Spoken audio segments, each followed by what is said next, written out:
Well, good morning, good afternoon, or good evening, depending on what time you're watching this. As you saw in the title, do I have regrets? Do I have regrets leaving a company job after 20 years of company driving to become an owner operator? Stay tuned and find out. To answer that question, do I have regrets about becoming an owner operator? We first have to understand what I did for a little bit over 20 years before I became an owner operator. I worked for one company for 13 years, and that was a union job. I had union benefits. I had a good union salary. I had a pension. There was many perks to that company.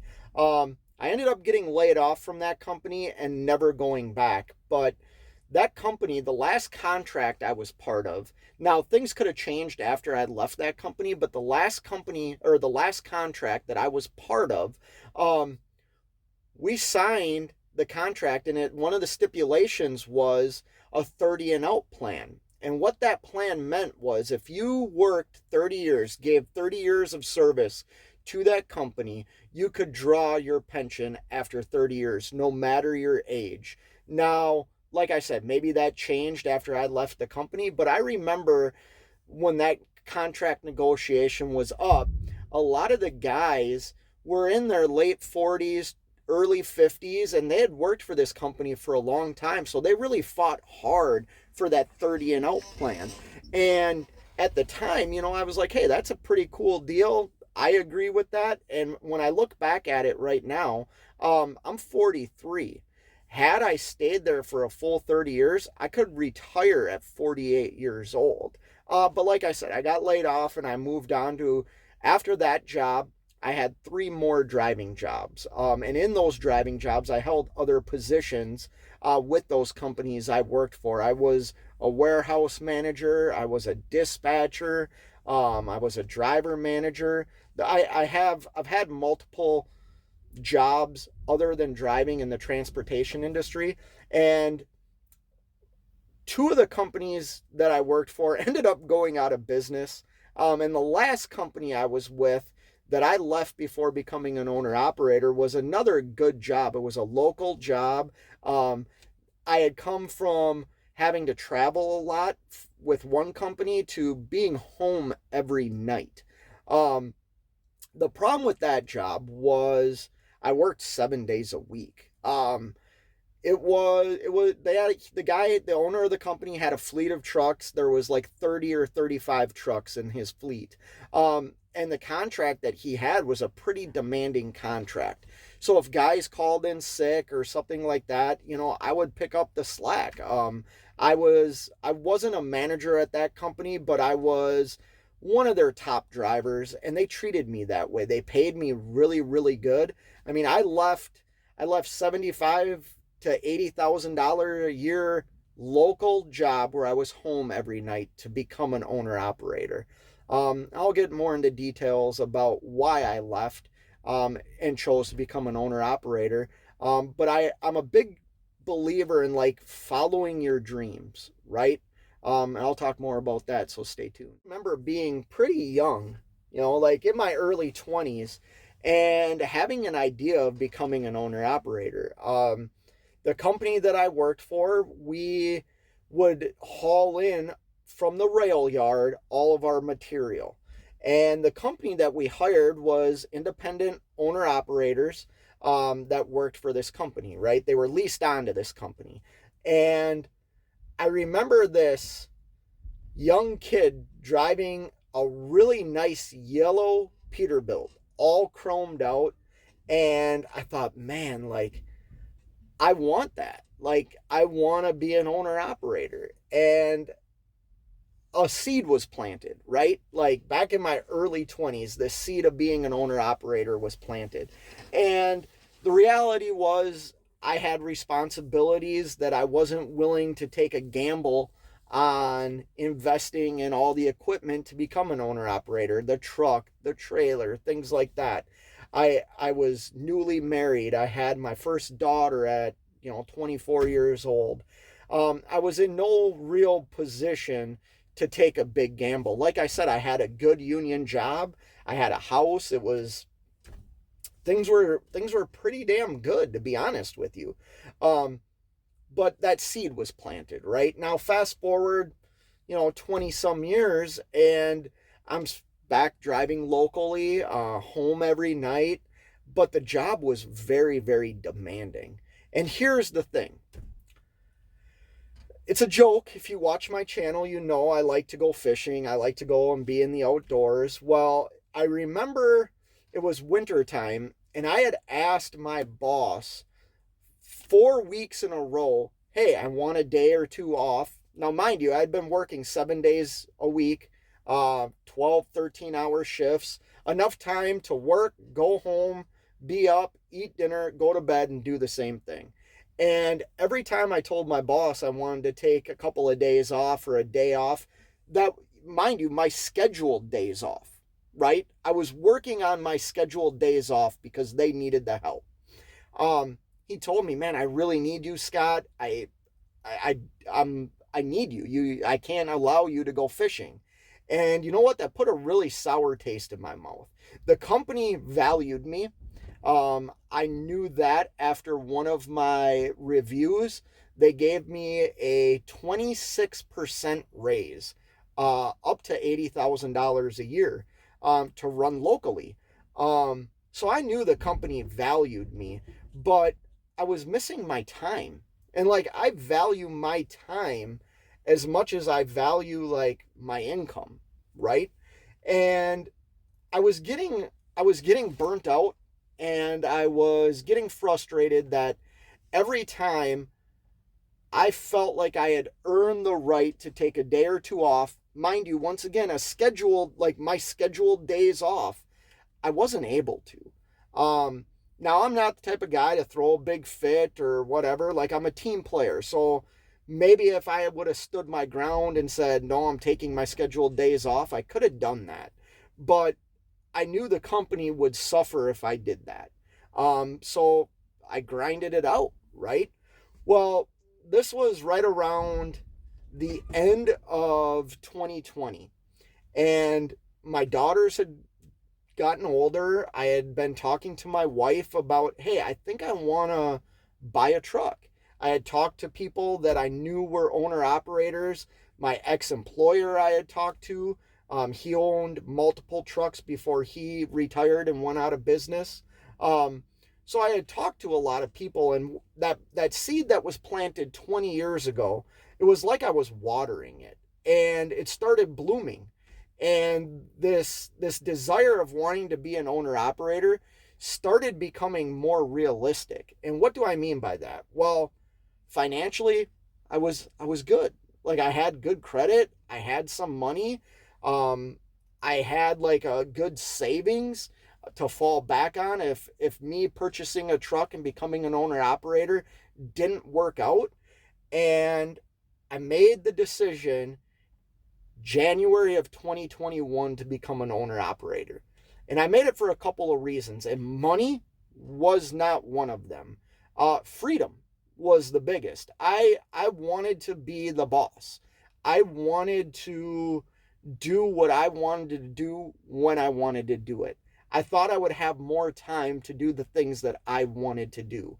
I thought I would have more time to be a good husband, to be an even better father. I think I've raised my daughters pretty well, but I like being a father. I like spending time with my family and my friends. So I thought, hey, if I become an owner operator, I'm going to make X amount of dollars probably, and that will allow me to have more time to do the things that I want to do.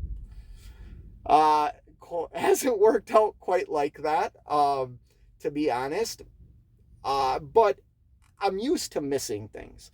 I'm used to missing sporting events for my daughters. I'm used to missing school events with my daughters. I'm used to missing holidays and birthdays. I missed all those things as a company driver, whether I was on the road or local. I missed those things. That's the reality of trucking. Like, trucking is a lifestyle, right? And it's also sacrifice. It's not only sacrifice on the driver, but on the family. Anybody that tells you different, it probably is lying to you.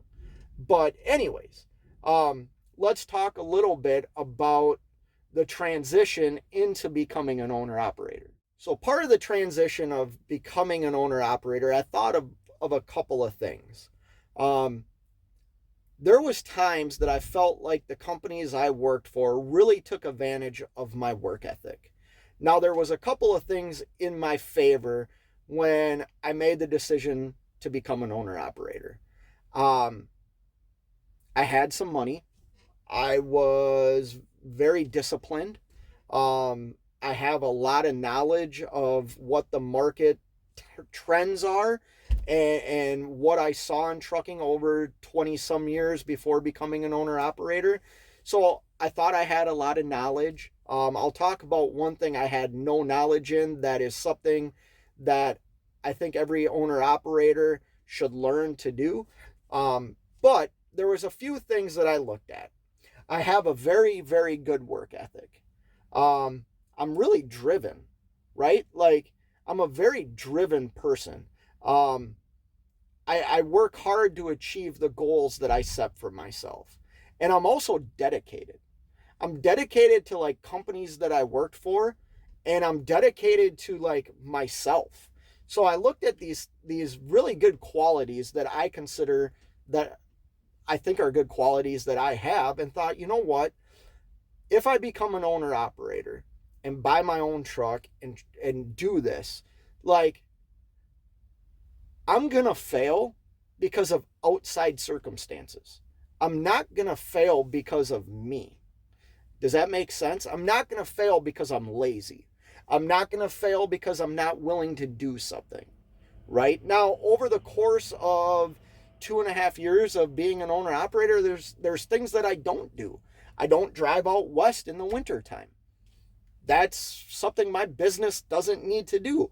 My business operates just fine running the lanes that I run. And I think that's part of being a business owner is making decisions, right?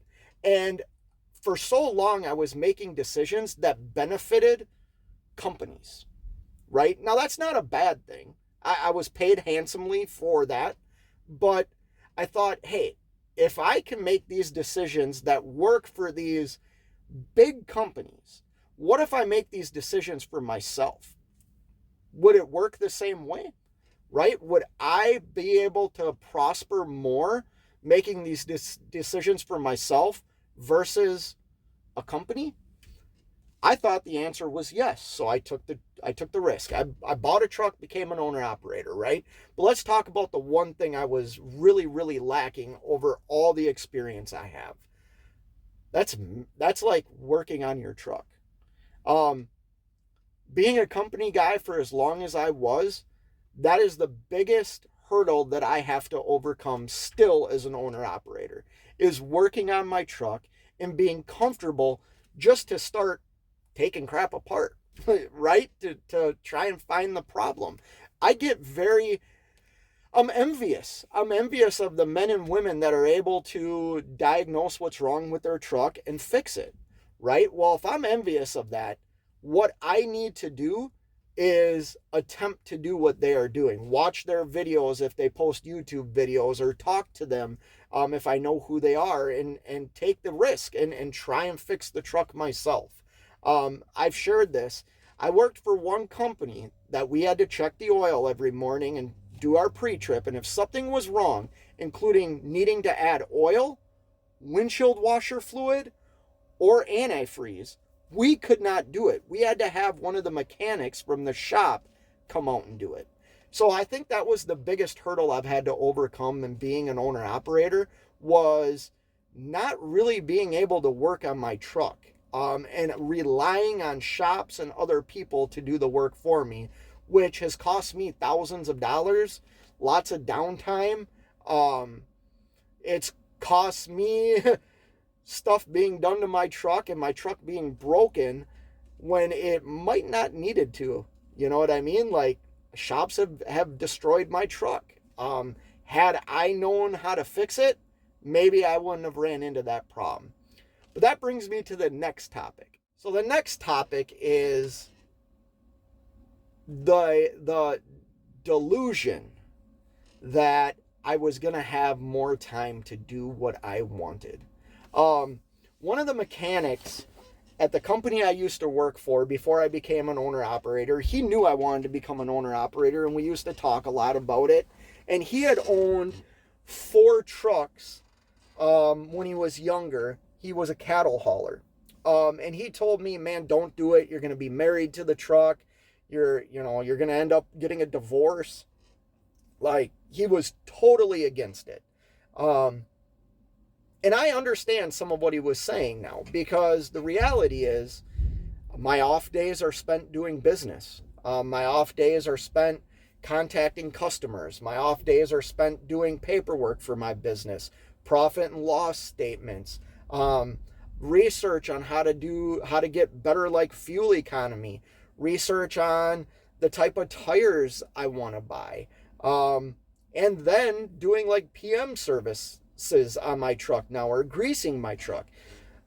When I'm off at home, there's still things. My business doesn't like shut down, right? Like, I still need to do things to make sure when I get back to the truck that I'm ready to generate revenue.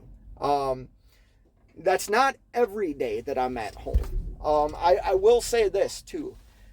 My quality time at home since becoming an owner operator has become better. What do I mean by that?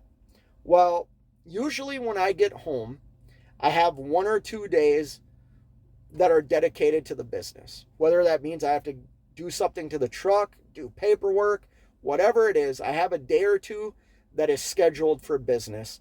The other days I'm at home and I'm spending time with my family. But if you remember in the previous, 10 minutes ago, I talked about one of the reasons why I wanted to become an owner operator was the company that I worked for wouldn't give me the time off to go ice fishing or to go to fishing opener, right? Well, since I have become an owner operator, I typically go ice fishing 2 times a year. That's a lot less than I used to.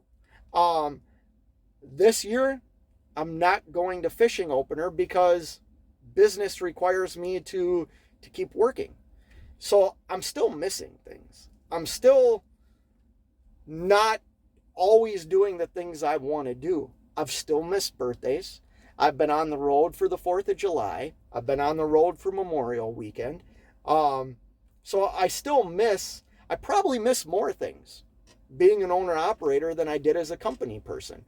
However, when the time comes that I want to take a vacation or I'm able to step away and do the things I want to do, I don't have to ask anybody.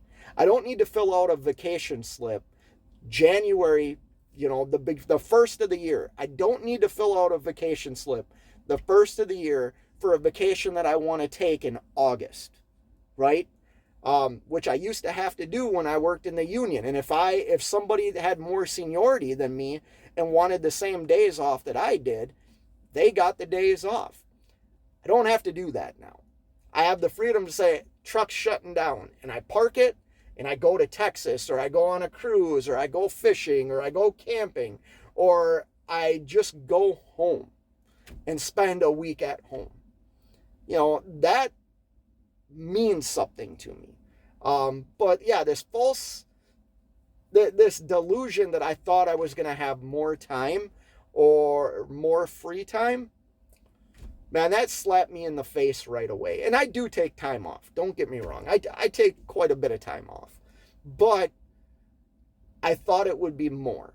And then you talk about the stress. Now, that's something I thrive in.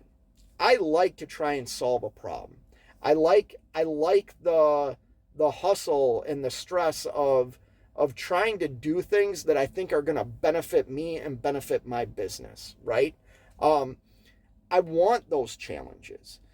Yeah, some days it sucks. Some days you feel like throwing in the towel. Some days you feel like no matter what decision you make, it's a bad decision. I'm experiencing that right now. I work with a broker pretty consistently out here on the East Coast, and he literally screwed me today. Could I be mad and pissed off? Yeah, I am upset. But here's the thing.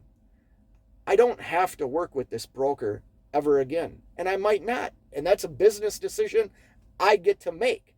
Nobody's going to force me to have to work with this person again or force me to sit at a shipper or receiver for 15, 16 hours. I get to make those choices now, So it's a long rant, or not rant. This is a long-winded video, so I'll close it here. Do I have regrets?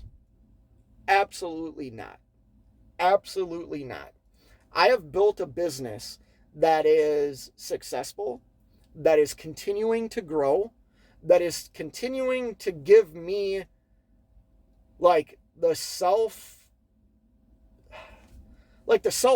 or the self-esteem of knowing that I can conquer this, right? Or that I can make this profitable and provide for my family in an industry that I have been in my entire adult life and feel and like have a sense of pride in doing what I do.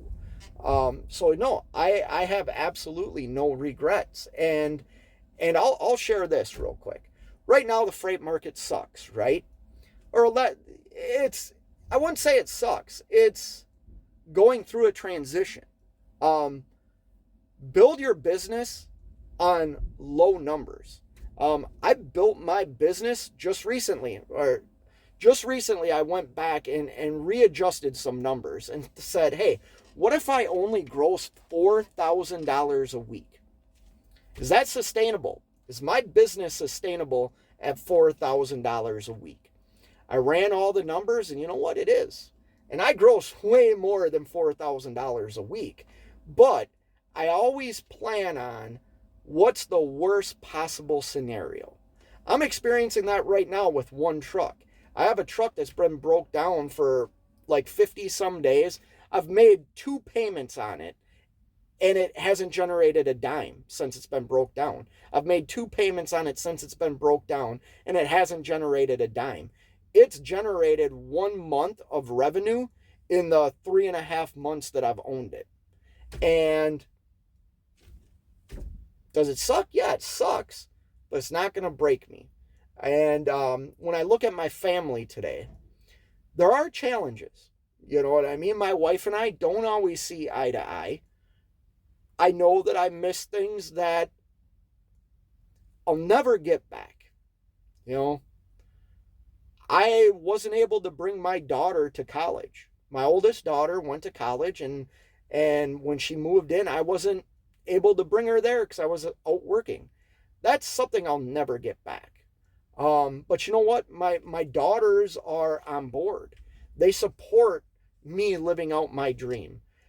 And I think that's because I've taught them to go after their goals and go after their dreams. And in return, they like seeing me do it, So do I have regrets? Absolutely not. Has it been a learning experience?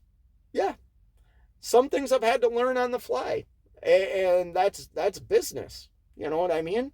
But yeah, I don't have any regrets. I am as comfortable. I'm more comfortable today in what everybody deems a down market than when I started in 2021. I am more confident that I am continuing to build a very successful business with a couple of trucks, trailers, etc. I have assets. I have assets today that are more valuable to me and my business than the union job that I left or the local job that I left. I have more assets in my personal life today than I ever have before. Now, trucking's given me that. Not just being an owner-operator, but a company guy gave me those things. And I'm very comfortable at where I sit today. So do I have regrets? Do I feel sad? Do I feel disappointed in a decision that I made? Absolutely not. Anyways, I hope everybody has a great day. Until next time, you know what it is. Keep on trucking.